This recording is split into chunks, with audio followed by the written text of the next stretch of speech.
Welcome, everybody. It definitely is. Wow, there you go. Monday night. Just a little more. A lot of colors.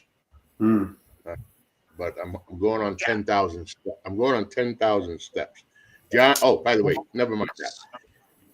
Remember the website. It is NGSC Sports. Oh no, this isn't the batter's box. The NGSC Sports Baseball Show. I'm your host, Ralph Garcia, joined by the co-host, John Doucette, and Louis Sonor. Gentlemen, how are you this evening? Good. All right. Wonderful. And remember the website, it is ngscsports.com, where you catch all of your current content. Log on to the website right now, and you know what I like having back? Thank you, Mr. Michael Bodzenta. I love having the MLB Weekly Digest back, and Michael brings it this week. He says, MLB Weekly Digest, superstar trade. We're going to talk about that. Top prospect called up. We can talk about that, too. We'll talk about a whole lot more. That's a whole lot more. Also, on the site, I said also on the site, Sammy Sportface gives us Cousin Peach returns to beach, this time to stay. Not a clue. Not a clue. Never a clue. It's been years and I still don't know what the hell he writes, but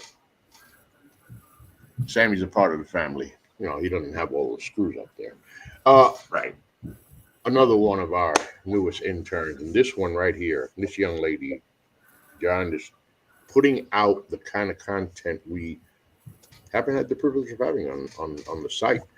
It is sports, but she's bringing us an extra flavor. She's adding to it. And this week, Tessa Winkleman gives us. Read this. This is a very good article. I read this, and there's an underlining story to that article as well that is really, really interesting. Very, and Tessa Winkleman entitles it, No Press, No Peace.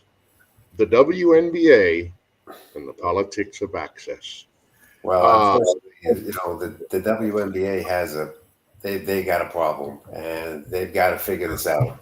But the website that she's talking about in that piece has been denied credentials by the WNBA because of it's really not a sports site. It's more of a sports site that is basically a political one, and they use sports to kind of navigate their way through. And Dan Dockich, who was a former coach in Indiana, is the man who founded this website. Riley Gaines is the person that she mentions in that article that basically was kicked out of the building that they were in at the time.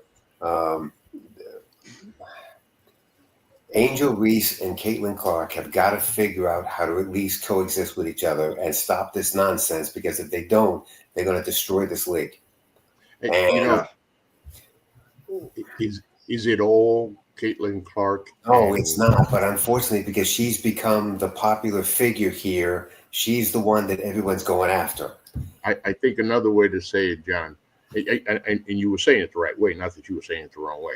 I want to add or expound on it by saying Caitlin Clark and Angel Reese, because they are, of course, the focus of all of this, they need to get together. Oh, they absolutely do. And they need to figure out, for the betterment of all, not just them, the sport, just the entire. Listen, we're going through enough in America with politics and hate and division. We don't need it in our sport. So this one here, I have to email her. This was a great article. Now, Louis, what Riley Gaines was going to do was she was going to talk to them about transgender athletes, because she is a big proponent of getting rid of them. And that's what the WNBA didn't want in that press conference. And so they just decided not to let him in the building to begin with. And it has caused quite an issue that the WNBA has got to figure out a way to solve. Basically, John's being nice. They were just going to use the situation to make another mess. Right. That is what they were going to do. Yes, and they were going to use Clark and Reese as the focal point of the mess. make another mess. And listen, people, unfortunately, and as I share the show, unfortunately, in Minnesota, there was a quadruple shooting. Uh, two two people are dead. Two Minnesota state representatives dead in a climate that continues to get worse and worse and worse. And it is bad enough that we have it going on here at home. Things that we normally would read about other countries and worlds, but to have it pass on and now have this in the beginning, John Louis, when this started with Caitlin Clark and injuries, some people could have just kind of laughed it off and it's like, oh, look at that, they're coming in the league, it's competitive, bird magic, they're not friends, they don't like. But wow, had that quickly soured, went south, and this thing has gotten out. They said out of hand, John, out of hand, down just right, but ugly. Yeah. So I mean, the rivalries, but this just goes beyond that. it's bad. This is far worse. And like John said, we said the two of them, not the media and the two of them and their people are going to have to get together and figure this out, because in the long run, for Caitlin Clark and Angel Reese, it's hurting their brand. It's going to kill the league. Yeah, we don't want that. Huh? Bad enough, right? And last but not least, PWHL announces broadcast details and order of selection for the 2025 PWHL draft. It is presented by Upper Deck. It'll happen on Tuesday, June 24th. That's next Tuesday. 7 p.m. at Hard Rock Live, inside the brand new Hard Rock Hotel and Casino in Ottawa, Ontario. So, John, at some point, my friend, the Fleet team that I have seen the past 2 years is slowly but surely becoming non-existent. This is going to be a brand new team that shows up. Yeah, ain't that something? Yeah, John, by the way, Bilka, the captain. I mean, little by little, this team. Emily Brown has gone today. Today's been revealed that two more have left. Sydney Moran has left and gone back to Minnesota. Jesse Di Geronimo has gone to apparently Montreal. And so already now you're looking at six players that are gone. And this is going to be a brand new team that shows up. And it'll be interesting to see how the fan base reacts to seeing what they have not been used to seeing for the past 2 years. Yeah, and you know what that usually means, John, which is not good. Most of the times it means a regression for the team. So we hope not, but again, it's going to depend on the additions that are made to this team to offset the subtractions. All right, so I don't know why something is very wrong with my Facebook page, but I have to figure that out. The show, I'm not able to change the show to public to then share it like normal. For some reason, it's locked. But every time I go to check my, where you go to change that, it says, "Oh no, your profile is public." No, it's not. Anyway, this is unbelievable. I tell you, it's pretty crazy. But anyway, this week in Major League Baseball, John, the first All-Star ballots are out. I do have to get there, but usual suspects, obviously, right? And some other names there, John. Well, I think, first of all, at the catcher position in the American League, I think it should be Cal Raleigh, who's having a terrific year for the Mariners. And I think is somebody who deserves to be the starting catcher for the American League in the All-Star game. Absolutely. It'll now be interesting to see who becomes the American League DH in the All-Star game, because that will certainly change. And what do you do with the outfield? Because there's certainly some new blood that's going to be out there as well with the American League. And again, at the National League, it looks like Paul Skeens is probably going to get the opportunity to be the starting pitcher again as he did last year, based on the fact that nobody is doing anything even close to what he's doing for the Pirates. And He might be the starting pitcher the next couple of years. yeah, really, Yeah. he may be. But I again, there's going to be some new blood in this game, no question, for both sides, which is really what you want to see, because again, we're talking about an exhibition, but you want an exhibition to be an entertaining one, and the only way it becomes entertaining is if you add new blood to it to keep the thing rolling. So Louis, of course, speaking of outfielders in the American League, Aaron Judge, vote leader, and really, holy crap, Louis! Every time I look up, I'm just waiting. Is he at 400 yet? Is he what? Is he at 400? Is he at 400 yet? I don't think he's at 400 yet, but he's awfully close.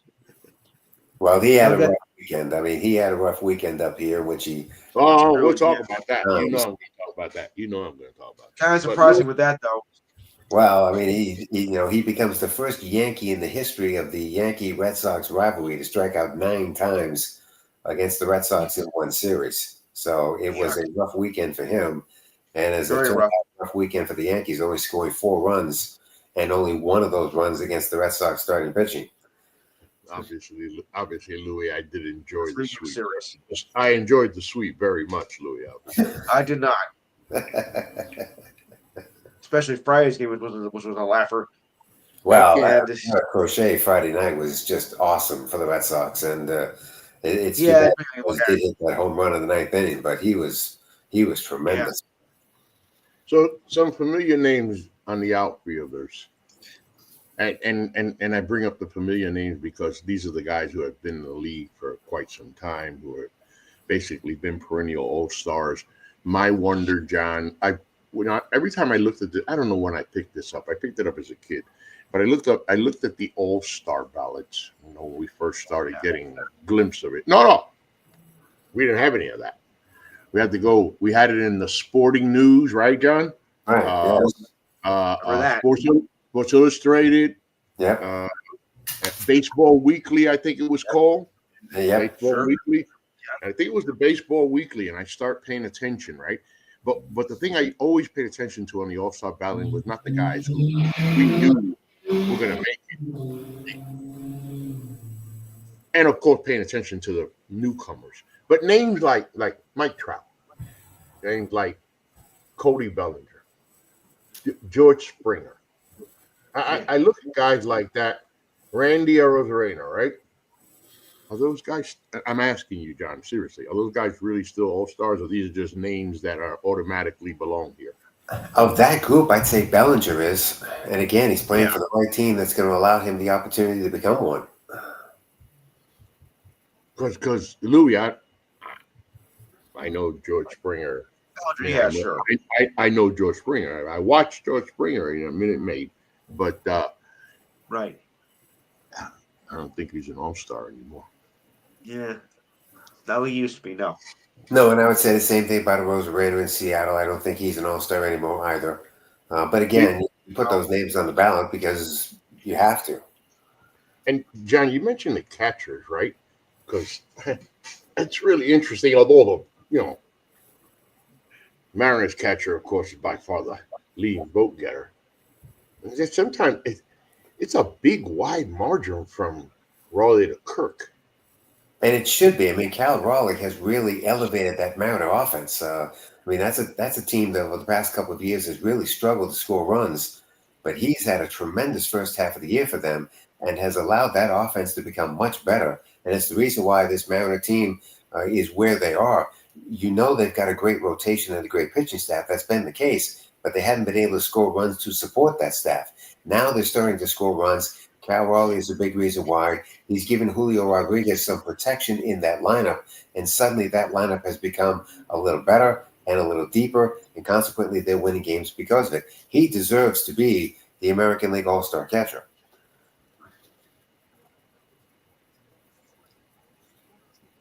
I'm sold, Louis. I'm sold on that one. Sure. We're going to talk about that. Oh boy, I was going to go there, but I can't. I can't even go there right now for a particular reason. Okay, so let's get away from that one. National League. National League. Of course, I'm going to talk about the first baseman. Freddie Freeman, of course, leading vote getter by about 200 No surprise. 4,000 votes, having a great season. But Louis, I'm making an argument for Pete. Yeah, I get it. I don't know, Argument. John. I'm making an argument for Pete. Well, again, I think Alonso's having a pretty good year for a Met team that's hanging around in that division race. And when you think about the first baseman in the National League, there really aren't that many that stick out, other than once you get past Freddie Freeman. Alonso. There really just aren't there aren't enough first basemen that are really catching your attention, and I think that does become a bit of an issue with some of the positions that the National League has to fill for this thing. Yeah, obviously, I'm just going to make a big case for Pete. I can't argue with Freddie Freeman, obviously, and nobody would. Second base. I mean, Cruz in Cincinnati, I think, has a pretty good chance to be the starting shortstop for the National League in that game. Is having a pretty good season for a team that, frankly, is kind of underachieving. Ellie? Yeah. I know. He's having a real good year, right? He is. He's having a good year for Really a team having that's a good underachieving. year. Yeah, absolutely. I agree with that. He is really, and again, for a Cincinnati Reds team that, they should be better than they are. Yeah, I think so too. They really are. Sometimes I we're didn't realize. showing. Yeah. Mm-hmm. Shortstop, Francisco Lindor, Mookie Betts, Trey Turner, Dansby Swanson. Well, I guess you got to get votes, right? So I'm Yeah. going to argue about that. Third Let's go base, bring- Manny Machado. No, seriously. Is that a popularity vote? Max Yes. Muncy. Probably in San Diego, yes. Yeah, Max Muncy should be the starting third baseman. Absolutely. No. No? Who? Machado? And I think it's going to be Machado based on the way the Padres are playing. Yeah, I do think so. I mean, Muncy has not done enough to warrant being in that position. Yeah, enough over Machado. Yeah. Right. Designated hitters. I can't even go there because I got to mention that name, and I don't want to. Catcher, of course, Will Smith of the Dodgers. That's pretty much a no. Dodgers, I guess the interesting question becomes how many Dodgers are going to end up in the starting nine? Yeah. Very good. Quite a Hey, few. one guy, John, PCA, Pete Crow Armstrong. Really having a good year. This kid, I missed it. He kind of got past me. Right. I mean, again, that's going to be the problem with the National League here, because the Dodgers have become, I think, such the enormous, I don't know, brand, if you want to call it, that they've become, that guys like Freeman and Betts and Ohtani, and they're all going to get there, and you just wonder how many more are going to show up along with them. With Dave Roberts being the manager of that team, I think it's going to be very interesting to see how he, I guess, navigates this thing to make sure that the entire Dodger roster doesn't end up in this game, because there's going to be several of them that will be there, and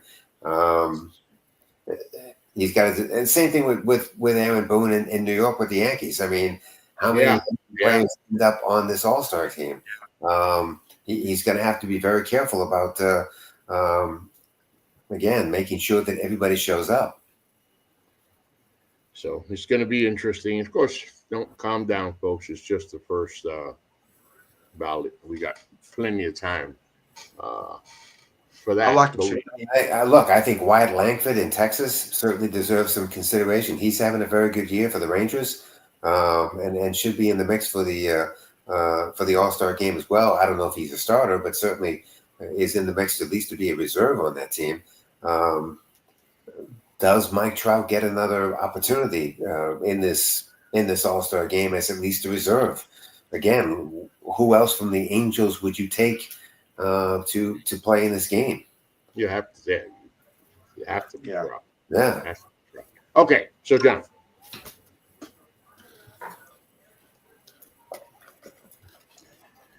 Before I do baseball, right? I have to start it this way. I heard something about the NBA. There was a trade. Yes, there was. Pretty significant one, too. The Memphis Grizzlies traded Desmond Bain to the Orlando Magic.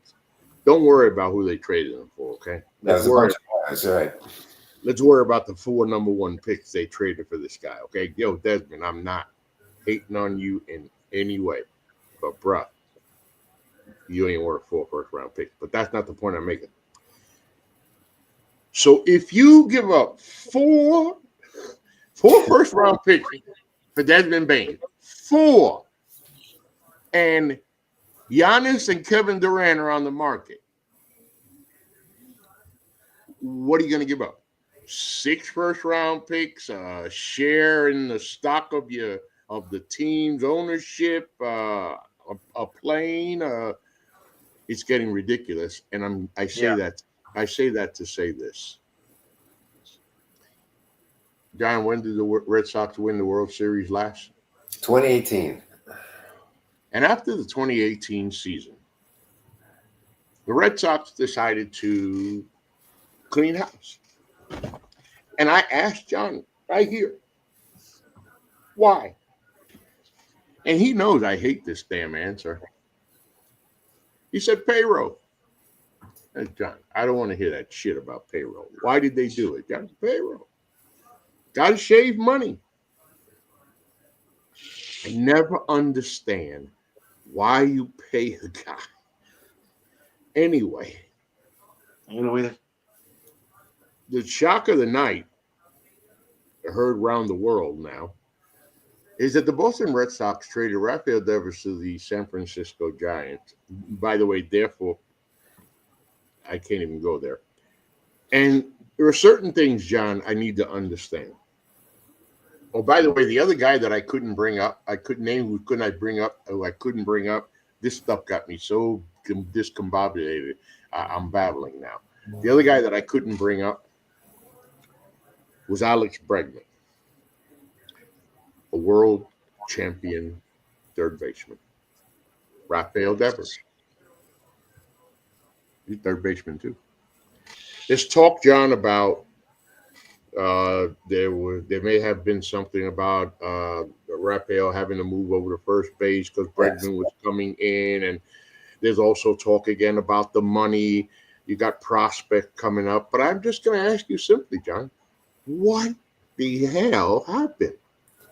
Well, Rafael Devers didn't want to play first base, and because they lost Tristan Casas 5 weeks ago to a season-ending injury, the Red Sox were going to need a first baseman, and so they asked him if he'd be interested in going across the diamond to play first base as opposed to being the everyday DH, and he said, no, I'm not interested, I'm not going to do it, and so he didn't.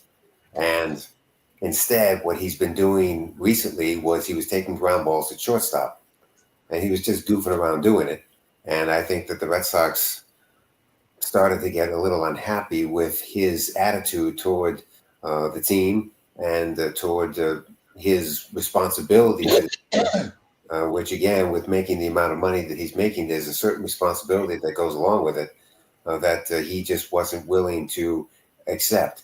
There's plenty of blame that goes around this thing, and it goes all the way back to really the end of January when the Red Sox did sign Alex Bregman and really didn't tell Devers that they were going to do this, and not only didn't tell him, but they also didn't tell him that he was going to lose his position because of it.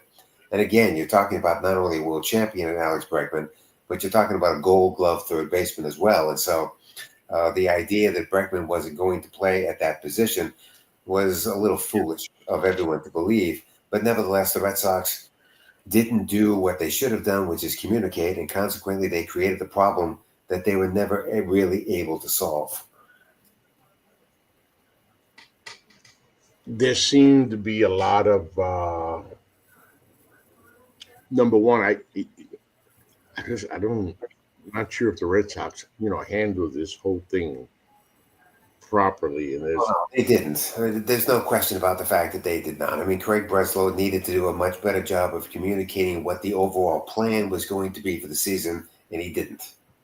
and obviously again the move, money saver, a Well, big actually, money saver yeah, for the Red nothing to do Sox. with money. I mean, the other part of this is that the San Francisco Giants needed the third baseman because they've lost Matt Chapman to a right hand injury, and they've lost him for several weeks. They don't think he's going to come back until potentially end of July, 1st of August. And so they really did need a third baseman. And so, yes, they decided to explore the possibility that Devers might be available. Now, the other thing that is really interesting about this deal is the fact that the Giants were willing to take on the rest of Devers' contract. And so they Right, had like right, yeah. Yes. $250 million off the Red Sox payroll to take Rafael Devers and have him become their third baseman, at least in the short term. Now, what the Red Yes. Sox do with that 250 is anyone's guess, but if they do it right, they could create quite a team here if they use that money correctly. But this is not about money. It is about an attitude that a player was using, that he was starting to suggest that he was above the rest of the team and that he was the exception to the rule. And the Red Sox ownership just decided, no, you're not the Eh, exception. eh, And there you yeah. go. That was the other side. That was the other side of the coin for me, was that Devers could have been more professional. Maybe the organization is asking if you could do something for the organization. You have been paid a boatload of money. A lot of other players. How many players? This is the one position, John. If I asked you this question, drunk, blindfolded, deaf, and dumb, John, when a third baseman has basically outworn his welcome at third, where do they move him to? Either they move him to the DH position or they move him across the diamond. It's one or the other. DH. And when I grew up, there was no DH. Right. He went to first base. Right. Yeah. Now, guy says, Exactly.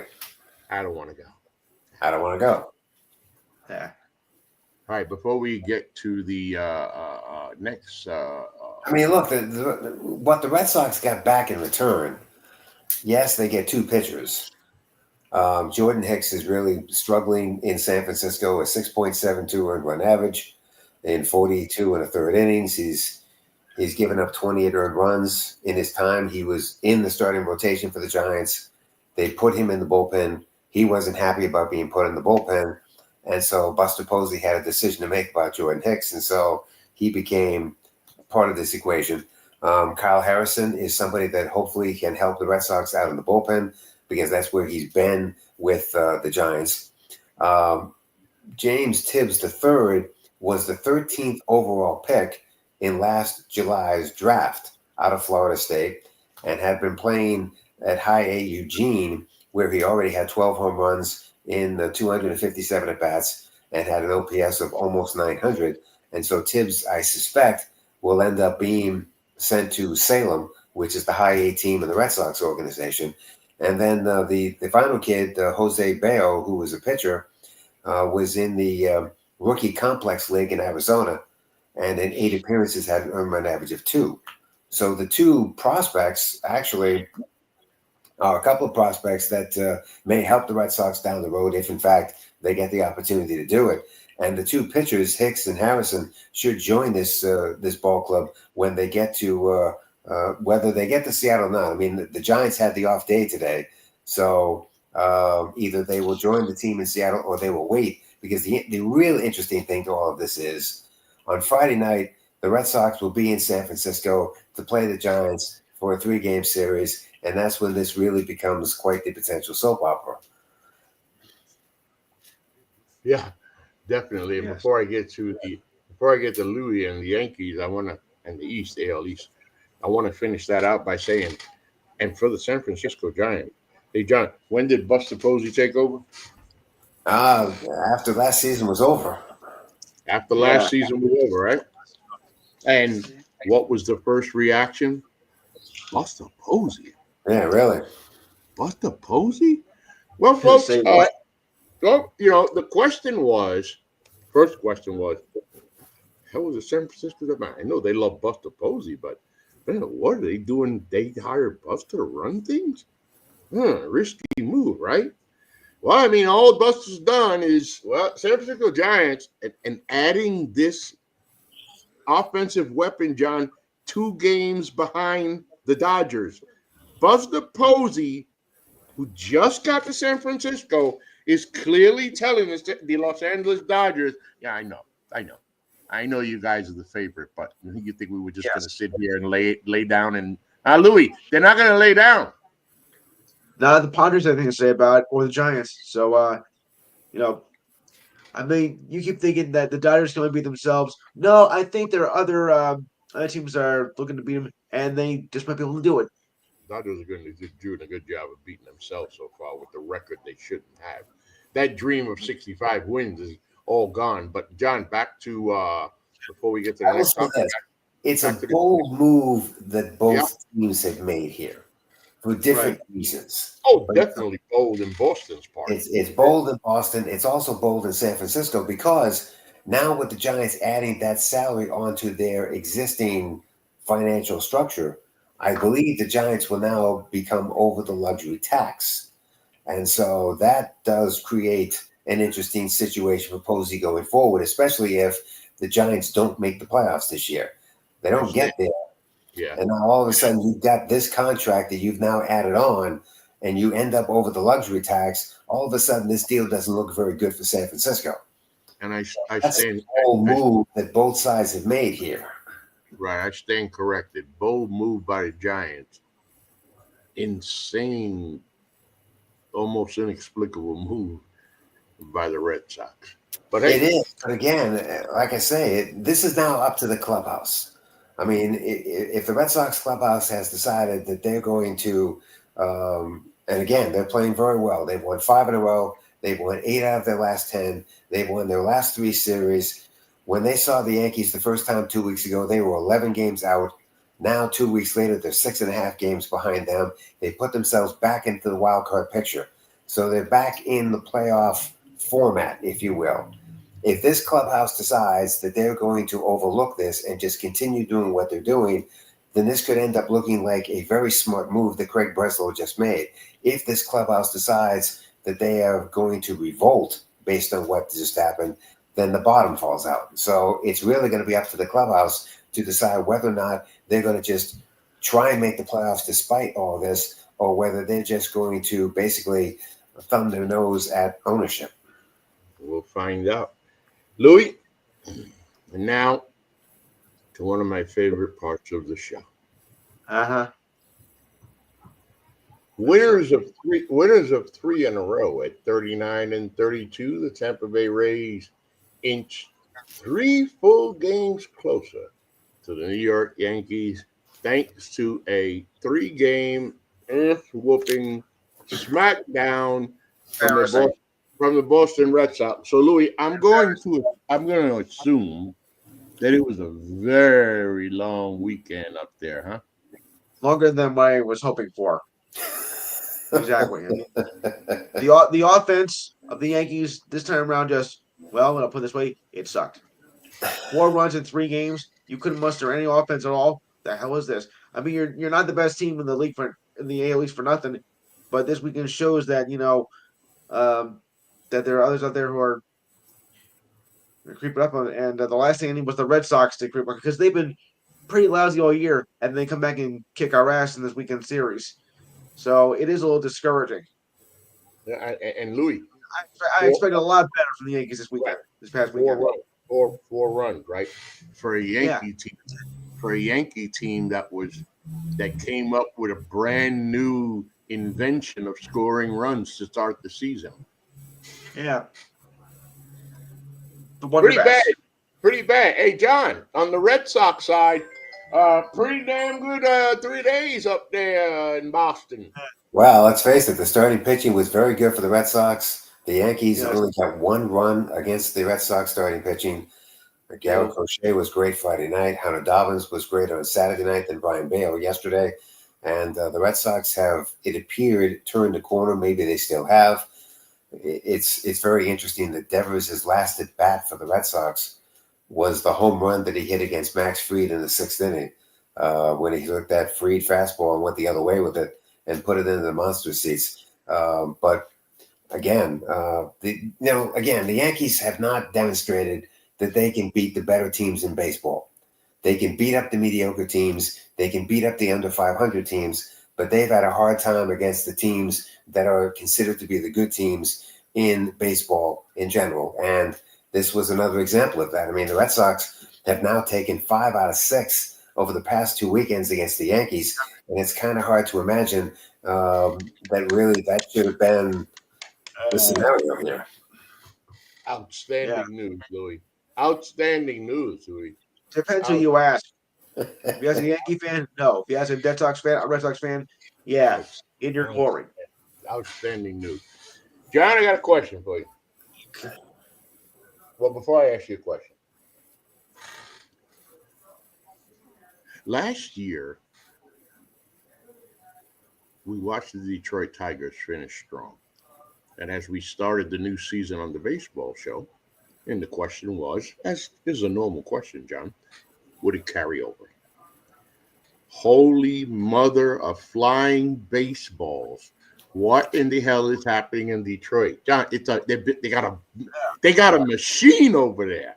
They got a machine, and it's rolling rather nicely now, isn't it? Obviously, whatever the Tigers figured out in September last September has really carried over. The pitching staff, putting Javi Baez in the outfield, turned out to be just a genius move by AJ Hinch, and everything really has just clicked and flown for them. They are the best team in the American League. There's no question about that. And what they do at the trade deadline is going to be very, very interesting to put them over the top. But there's no doubt. This is the best team in the American League. Best team in the American League, and you just went, like you normally do, John. Looks like we've been doing this together for years. To my next point, which was, and the trade deadline is not here yet. And with what the Tigers... Actually, it is, because you know what? Yesterday's trade by the Red Sox started it. So actually, it is here. And when the Tigers did what they did to finish the season, they carry it over to this season, and you talk about buyers and sellers, then you know the Detroit Tigers front office is thinking, right? Look what we got. Look what we got. We add another piece or two. And by the way, John, 46 and 27, 19 games over 500. They're on a two-game losing streak, and yet they are 9 games in front of the Twins, 9.5 games in front of the Guardians, 11.5 in front of the Royals. What happened to the Royals? And the White Sox 22.5 games. Holy moly, Louis! Yeah, you hear that, Louis? After Detroit Tigers coming. Yeah, been a long time coming too. I mean, they had their chance in like 2006 and whatnot, in 2012. But I think this Detroit Tigers team is different this year, and it's showing so far. So, I think it's going to come down, I think, to like either the Yankees or the Tigers in the AL East. I mean, the AL Central has been kind of like, like the joke of the league for years. I mean, they barely have teams above 500. Now, it's got much improved, and Detroit's a big reason why. I mean, we used to think Detroit was like, pitiful. Now that belongs to the White Sox. But they've really stepped up in the past couple of years, and they got the hitters to prove it. And the pitching's not so bad either. So I'd be careful with Detroit here. How did Dennis Green, the old Minnesota Vikings coach, how did he put it? And you did say it, John. The Houston Astros are who we thought they were.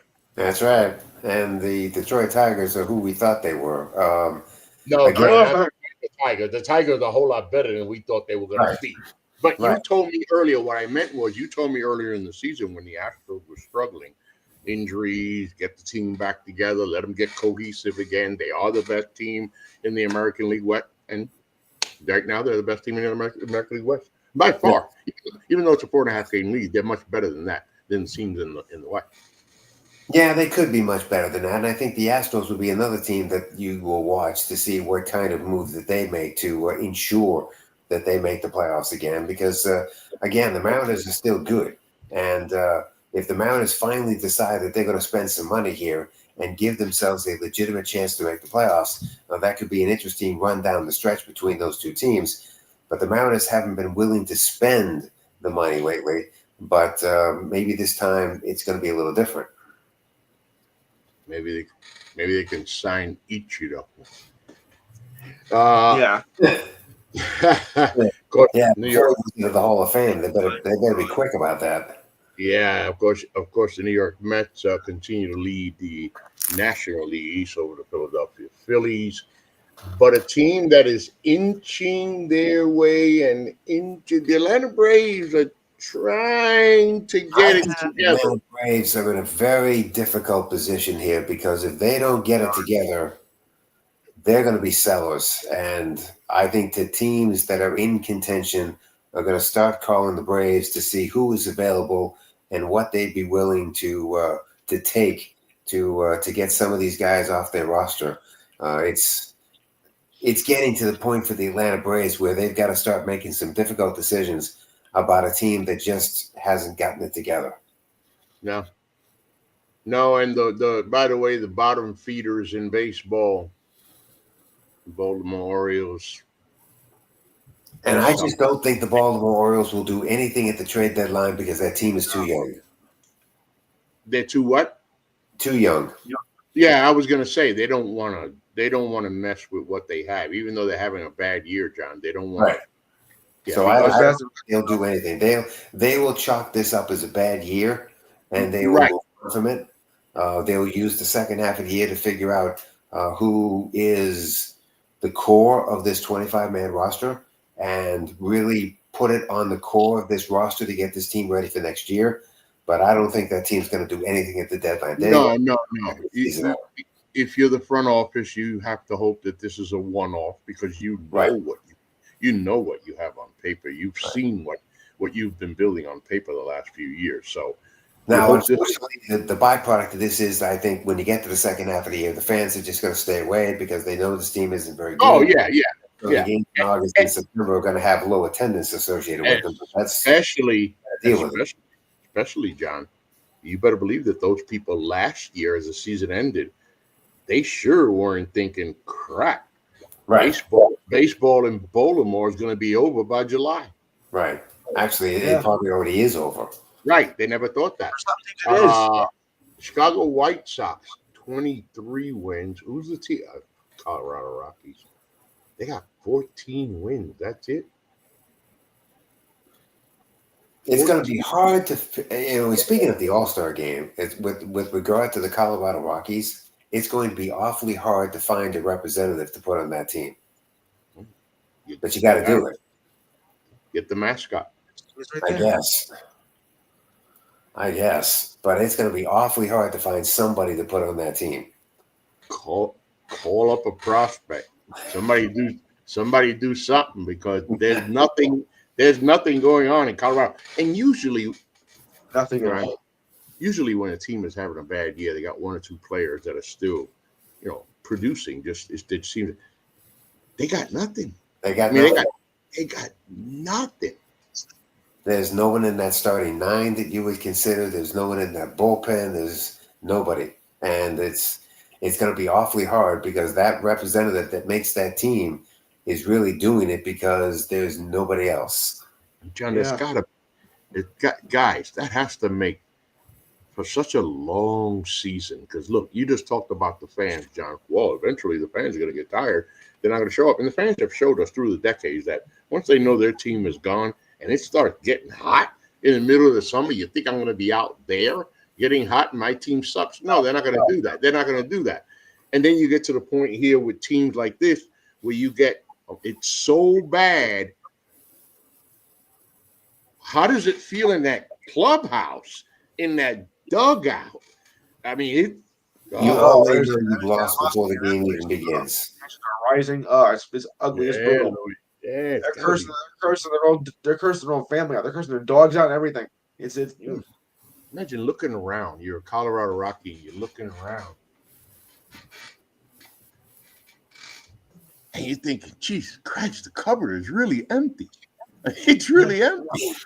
I see a lot of guys in here, but nothing's happening. And me too.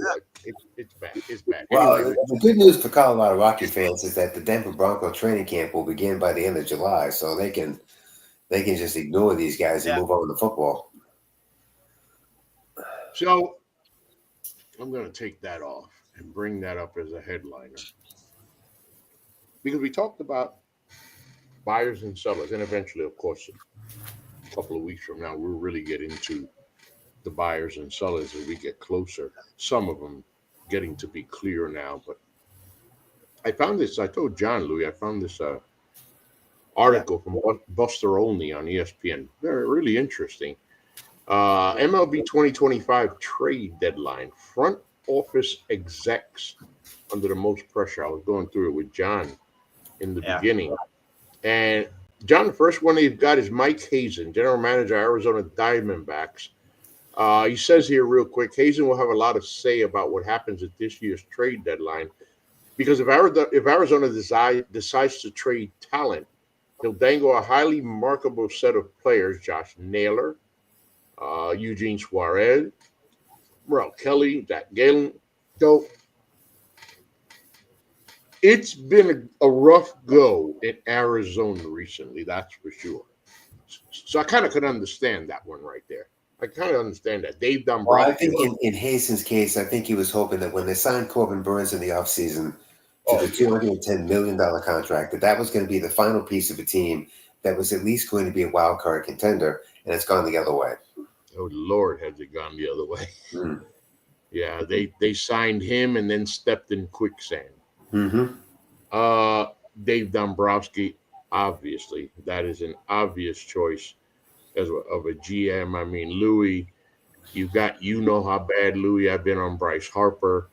Although nobody's gonna not, there are a lot of players alive and dead that wish that they had Bryce Harper's stats and Bryce Harper's career. But Louis, let's remember that Bryce Harper was brought to Philadelphia to win a world championship. Yes. And the team has been building or trying to put pieces around him to win that title. They ain't done it yet. Now that GM's on the hot seat, Louis. That's 2008 now. The president, actually. Yeah. I just think for the Phillies, they're getting old, and there's a window of opportunity here that is starting to close for them. Yes, they've got some very good pitching led by Zach Wheeler, but I mean Harper, Schwarber, Turner, a lot of guys on this team that are just starting to get old. And unfortunately, if you don't figure out how to give this team one more shot at it, you may end up having to break this thing up when the season comes to an end. The Phillies have been close the last couple of years in the playoffs. They've made those runs to the championship series and to the World Series itself and haven't been able to pull it off. But at some point, the well runs dry, and that well may be starting to run dry. They've gotten to the point where, right, for the Philly fan base, Louis, you figure they're tired. And at some point, they're going to start thinking, listen, if you guys can't do it with this group, then blow it up. You're gone. Yeah. And another one. He's talking about a city that's coming off a Super Bowl championship. And so they were certainly hoping that it would continue on into the spring and summer, but it hasn't really materialized yet. I found out. What was that, Louis? I mean, it's been 17 years now since they last won a title. Right. Yeah. Another one that makes sense, John. Chris Young, president of baseball operations, Texas Rangers. Just a couple of years ago, of course, the Texas Rangers won the World Series. When the next season came along, in defense of their World Series title, you might have thought that, and they should have made a move or two, but they decided not to, John. And so the Yeah. Texas Rangers rolled the dice, and here they sit again. And Buster Olney says it real good here. Young bet on a turnaround last summer. Will he do it again this year? Well, Kumar Rocker has finally joined that rotation. Leiter is not far behind. He should be with that rotation. Wyatt Langford is a very good young player. I mean, they do have the signs of some young players that could infuse some young new blood and some energy into this team. Um, the question becomes, do they have enough? And the answer should be yes. When you're talking about guys like Corey Seager and Simeon in the middle of that and that infield, but it just hasn't quite worked out for them. I mean, Jacob deGrom has done what I didn't think he could do, and that's stay healthy the first half of the year. Stayed healthy. Yeah, stayed healthy. And he's dominating. Right, and dominate. So if Jacob deGrom can keep doing that along with Nathan Eovaldi, they're pieces that are there. It's just a question of putting them all together at the same time to get this team to get on the run that you would think would put them back into the top spot of that division. I wouldn't give up on the Texas Rangers, but again, I think that Young's got to do something to give that clubhouse the belief that they've got support from the ownership and that all they really have to do is go play. That's the key. That's the key. That you've had this same group, okay? You didn't do anything when you should have. Fine. You were taking a chance that you had a world champion that could repeat. Though you should notice that history tells us That's not happening. Repeating doesn't happen, okay? So to plan on repeating and saying, well, we're world champs and I think we're pretty well loaded and we're good. We're going to stand pat where we are. Yeah, pressure's on them. Definitely pressure's on them. The last one I want to talk about. We just talked about it. Baltimore Orioles, Michael Elias, general manager. Look, you remember, was it last year? He traded away. Well, I'll say as Buster Olney says, the hole the Orioles have dug this season might be too deep to escape. They're 6.5 games out of the last AL wildcard spot. They were just 2.5 games out of the wild card race in 2022 when he chose to trade away talent rather than acquire it. But the context is different now with Baltimore's group of prospects older. One way or another, Elias is going to have to start to build a rotation for next season. I mean, no, Don, this is an Orioles team that we were like, wait a minute, whoa. And we were talking about possibly making the World Series to back in the cellar like that. The prospects just haven't come through. Man, this group just has not come through and yes, they made the playoffs the last couple of years, but they got eliminated real quick both times. And it just appeared that this group wasn't ready for the big stage that you would have hoped that they would be ready for when you drafted them. Look, the Orioles did a tremendous job in drafting this team and developing this team and putting them in the position that they're in. It's unfortunate that at this point it hasn't worked out. And yes, some decisions are going to have to be made, but who do you make these decisions with? Do you trading Rushman? Are you trading Holiday? I mean, that's crazy. You're going to get rid of to try and create a better scenario here. I think that becomes a very difficult question for the Orioles to have to answer because you're talking about some first round picks that all of a sudden you've decided to give up on. Sounds more like a couple of sticks of dynamite. Yeah, I mean, you don't make the right move, you blow the whole thing up here. And that's, I think, a concern that the Orioles would have. And that's why I think they won't do a thing. They'll just leave this thing alone. I would, John. And see what they can set up for next year. I would, for the obvious reason. Yeah. Look, you've seen what this young core can do. And I think we can agree here. If that core gets it together and they get it together at the same time, and once again, it's going to be a powerful Orioles baseball team. But yes, and considering the fact we start talking about the draft, they're going to add 3 more pieces that they're going to draft in the top 35. And so this minor league system is going to continue to get restocked with young talent. Now, they may have overstocked it with young talent. That may be a question. The other part of the question that the Orioles have to decide, maybe they just have too much young talent and they really don't know what to do with this, but they've got to figure it out when they start putting next year's philosophy together. Well, before we get out of here, huh? Yeah. Omaha. You know that we got to talk the road to Omaha. We got to talk. Good game right now. We got to talk about a young kid named Gage Wood. Listen, people. Yeah. A no-hitter is something special. It is something so beautiful to watch because at some point you find yourself on the edge of your seat. You're there. You may not be in attendance, but you're there and you're a part of it. And last night, it surrounded me. I was just, and by the way, it also helps that I bought this new surround sound system up here. Holy crap. You talk about take me out to the ball game. I'm in a freaking movie theater. So I'm really feeling this. Hey, Louis, do you know what we're talking about, Louis? Yeah. You sure you know? You sure you know what we're talking about, Louis? Arkansas pitcher Gage Wood shut down the Murray State races. By the way, emphasis on shut down. Hey, John, how about this? No hitter, 19 strikeouts. He threw 114 pitches this afternoon. Only one Murray State batter reached base, and that was by a hit by pitch in the eighth. Hit by pitch. That was it. Why don't we screw up a no-hitter? Perfect game. Yeah. And again, we got moving bats here.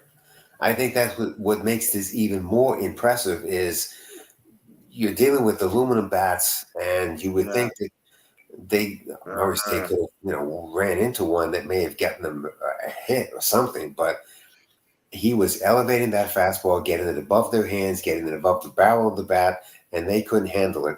And then every once in a while, he'd throw in at the bottom of the zone just to show them that he could. And Murray State just could not handle what Gage Wood threw at them today. I think the most impressive inning he had was the ninth inning when he struck out the side to finish the game. Finish the game doing that. He didn't hit the 80 pitch mark until they got to the eighth inning. It was like watching a pitching machine just consistently throw strikes because that is what he was doing. He didn't get to many 3-ball counts, and when he did get to a 3-ball count, it didn't matter because he struck the guy out anyways. It was an electrifying performance that unfortunately it was in the daytime. And I don't know how many people watched this game on ESPN today, but if you didn't get a chance to see this, you missed. I'm seeing him right now, which is just as good. You missed the game. You really missed the game. His no-hitter was the first since Oklahoma State's Jim Wixon did it against North Carolina in 1960. And Texas's Jim Erler is the only other pitcher to leave opponent hitless as he became the first to do it in 1950 against Tufts. Now, again, this was only a 3-0 game that Arkansas won, so it's not like this was a blowout by any stretch of the imagination. Yes, Arkansas got 13 hits, and yes, they had a lot of traffic on the bases, but they couldn't score enough runs to really expand the lead, and so consequently, they left Wood in that game to finish what he started, which when you consider where Arkansas is, which is in the losers bracket, he really did save that bullpen. And so when they come back and play against the loser of tonight's game, which is LSU, UCLA, that bullpen is going to be in very good shape. And the one thing about Arkansas that everybody has to understand is that pitching staff is deep and it's loaded. And even though they're in the loser bracket, and even though they'll have to play potentially extra games to get to the championship series, that staff is good enough for that to happen. Yeah. 19 strikeouts, man. 19 strikeouts. Now, again, the other part to this is the team that really is in the driver's seat at the moment is Coastal Carolina. After winning John, why do you keep taking words out of my mouth? Boy, you're really good at that stuff, aren't you? I was going to ask you. I got stuck. Did you see? Hey, John, what about Coastal Carolina? Huh? What about that top dog in the tournament? They are in the driver's seat. They won last night, beating Oregon State. They're 2-0. If they win Wednesday, it automatically puts them into the championship series. So that team is really in a great position to get their second potential national championship. Jacob Hudson was, speaking of guys who were studs, he won his 12th game last night, and he was equally as dominant as what we saw from Wood today.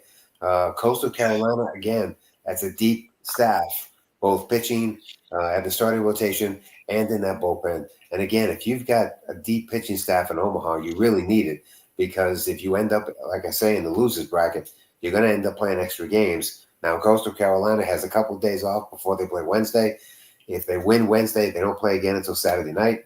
And so they have really set themselves up to be a very dangerous team going forward in this tournament. Yes. Yeah, they really have. And right now, I believe it is LSU is up 4-3. 4-3. Currently, they're up 4-3. Louis, you got it there? Okay, thank you very much, Louis. I'm trying to get to the freaking site. Here it is right here. The part that you said, John, about Coastal Carolina. A win, and they're in. Right. When you're in. Now, if they lose, then they have to potentially play Thursday and maybe Friday to get in. So Wednesday afternoon is going to be very important for them to save that staff to give themselves a really solid chance of winning national championship number 2. Then what have we got here? LSU. No, not LSU, John. So we've got right now, today is what, John? The 16th? Yep. We've got, so UCLA Arkansas is on right now. Oh, Louisville, Oregon State. Look, let me tell you about that. Hey, that was a game. What was that game? Louisville, Arizona, the elimination game. Arizona basically was in charge, okay? Arizona had that game. They were cruising along. They had a 3-1 lead. And Louisville gets another run, no problem. And then the floodgates open in the 8th. And Louisville just runs away. I mean, it was just Johnny. It even got my wife stopping to watch the College World Series. Well, that's impressive. Arizona got beat in both games by 1 inning, and it was the 8th. Against Coastal Carolina on Friday, it was a 3-run 8th that beat them. And then yesterday, it was the 6-run 8th that beat them. Unfortunately, Arizona just, once they got to that bullpen, they just couldn't stop the bleeding. And unfortunately, Louisville was able to take advantage and get it done. Oregon State is becoming an interesting story here, because that was a team that I think of all the 8 teams that went to Omaha, that was the best defensive team of all of them. But unfortunately, getting to Omaha, this team has made mistakes defensively that has really come back to bite them. And last night against Coastal Carolina, there were 2 key errors that were made by their middle infielders that really did allow Coastal Carolina the opportunity to score runs when they probably shouldn't have. And it allowed them to not only get the lead, but expand their lead and be able to win that game. If Oregon State can clean up the defensive miscues, especially in the infield that they've had, that's a very good game tomorrow with Louisville. But if they can't clean up the mistakes that they've been making, they're going home. They're going home. Yeah, and so and then of course, so Coastal Carolina is going to wait. Did they get the winner of that? They'll get the winner of that. Yes, they get the winner of that. Game 9, Louisville. Yeah. Then Arkansas, of course, is waiting now for the winner of LSU, UCLA, and by next weekend, John, we'll have all the answers we need. Yeah, by Saturday night they'll be playing for the beginning to play for the national championship, a best of 3. So this once this thing gets started, it gets quick. So, what was that, Louis? I remember it was 1 game. Now it's a best of 3. I know, but I remember when it was 1 game. Yeah, it was. I remember that. Black Stadium, yes, it was just the one game. But now that they've moved out of Rosenblatt, it's now become best of three. Yeah, now that they've I've been moved around a on, while, guys. So now that they've moved on up to the east side, yeah, it's 3 games. Oh, listen, the right. road to Omaha is one of the most beautiful things that you're gonna watch in sports. Yeah. It's like watching Game 7 of the Stanley Cup. By the way, speaking of the Stanley Cup, what Yes. what a freaking heavyweight match these are. Hey, listen, Exactly. hold on. That's what I was thinking. That assist a couple of games ago by Connor McDavid going down the left side, I still don't. I've seen the replay over and over again. How You like that, huh? how the hell he got that puck between these two? There was no space whatsoever, and then he makes the assist. Yeah. And Marchand is playing like the guy thinks he's Lemieux, Gretzky. I mean, it is Yeah. first play to score 5 goals in the Stanley Cup Finals with 2 different teams. The Florida Panthers are now up 3-2, one more win. I still think it's gonna go 7. Every year for Canada it's without a gonna be Stanley back. Cup. Yeah, I think it's 30 years. Yeah, they're 33 years, I believe. I think it's something like that. Yeah, they haven't won a Stanley 35. Cup. 30 years. It's been a long time for Canada. Yes, for a country that really believes that hockey is their sport. And Edmonton's got the team. Edmonton's got the team to win the cup. It's unfortunate that they keep running into the Panthers. The Panthers who just. And how ironic is it for the National Hockey League to have a potential dynasty being created in the state of Florida? Yeah. Very good, John. The most unlikely place. And by the way, Canadians are pissed. Canadians are pissed. They're tired of this. They've been waiting 3 freaking decades. Yeah. I mean, the most illogical place where such a thing would have happened is now about to happen. Right. I love parity in sports. Parity enough where I'll win a couple, I'll win one, you win one, you win one. You want to know a strange thing though, Rob? I hate to spoil a good mood, but the coach of the Panthers, his dad played for the Yankees and won a World Series.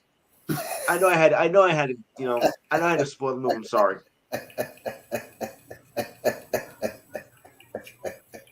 That was pretty shitty, Louis. It really was. Thank you. I like it though. Yeah, I know I like it. I was pretty.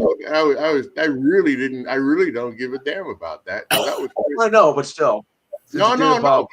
That was really good because it's something that I really don't give a damn about and don't want to know. I know.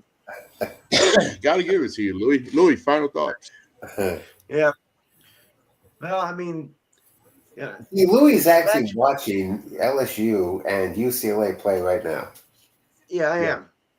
He's a good guy. He's a good fan. No, but we have converted him into a potential college baseball fan. That's right, John. That's right. Next year he's on the agenda for college baseball. So do your homework. This is where I get into it now. Like in these rounds, once you get past the early rounds, this is where I start really paying attention to it because this is where the magic happens. Right. And I just saw it this afternoon. That was pure magic. I'll tell you this afternoon. That's exactly what that was. I missed that. I keep forgetting about afternoon games. That was. Well, on that note, I guess just eat my hat. Was on. He's still throwing 97, 98 miles an hour in the 9th inning. He was still doing that. Ugly shoes. Ugh. He's still doing it. He just struck out 5 more on the freeway.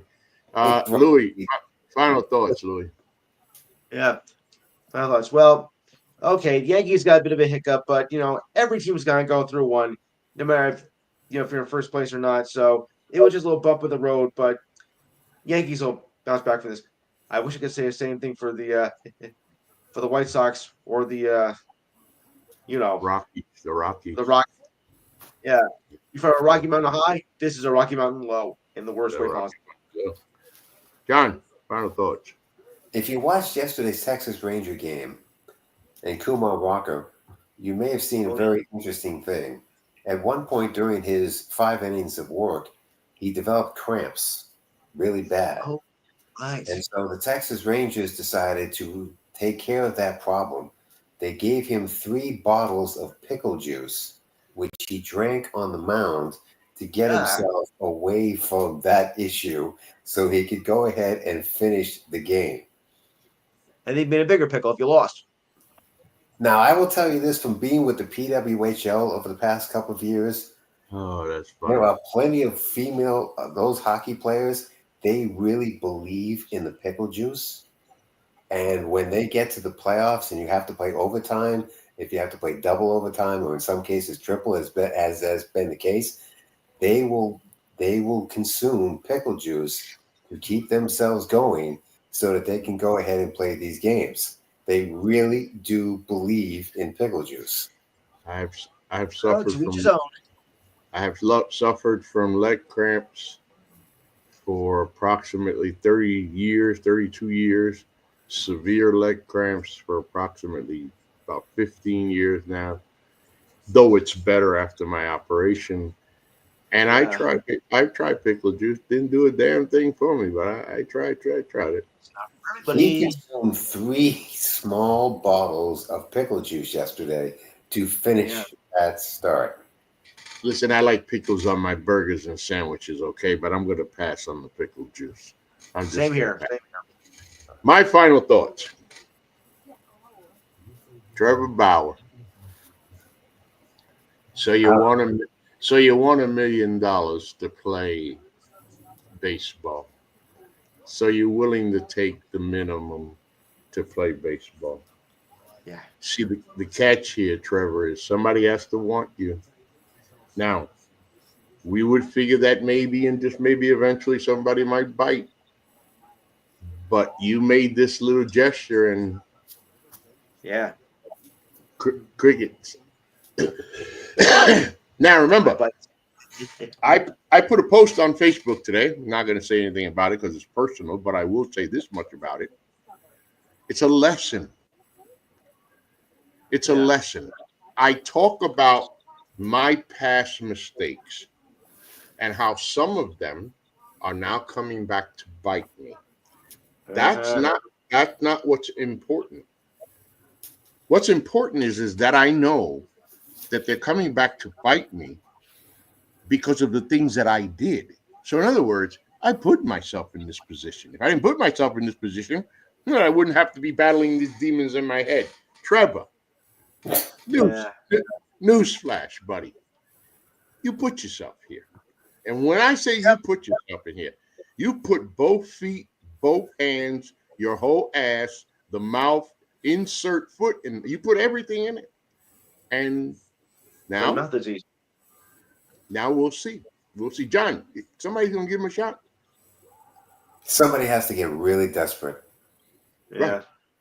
I can't see really it. Desperate. I can't see it. And it isn't because you can't pitch, Trevor. It ain't because you can't pitch.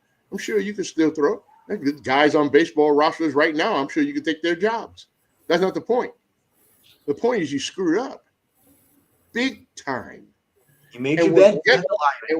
And what gets to me about this, John, though I don't blame him, what gets to me about this is there's a clock. The privilege that it is to play in this league, to make it to this level. Do you not understand that you owe a responsibility to your teammates, your coaches, the organization, the fans, Major League Baseball, to yourself and to your family? And when you're an idiot and you like really, really are an idiot, and then you can I play with you? I don't need to really get I don't really need to get paid. I just want to play. Why all the kids won't play with me? How come How come nobody won't answer me? It's like they can't hear me. They can't hear you, Trevor. Well, They see your lips. they're just going to ignore you is what they're going to do. They see your lips. They see your lips moving, but you ain't saying a damn thing, buddy. They don't. Nope. That's it. So my final thought is, congratulations, Trev. You dug a hole. I mean, he could have had a really good baseball. How much money would this guy have already made? Oh, I know. Come on. And we're not talking about a pansy here. No. This guy was a freaking good Major League Baseball pitcher. Yes, who just couldn't stay out of trouble. He couldn't basically stay out of his own way. And because he couldn't do it, it eventually came back to get him. And when it got him really good.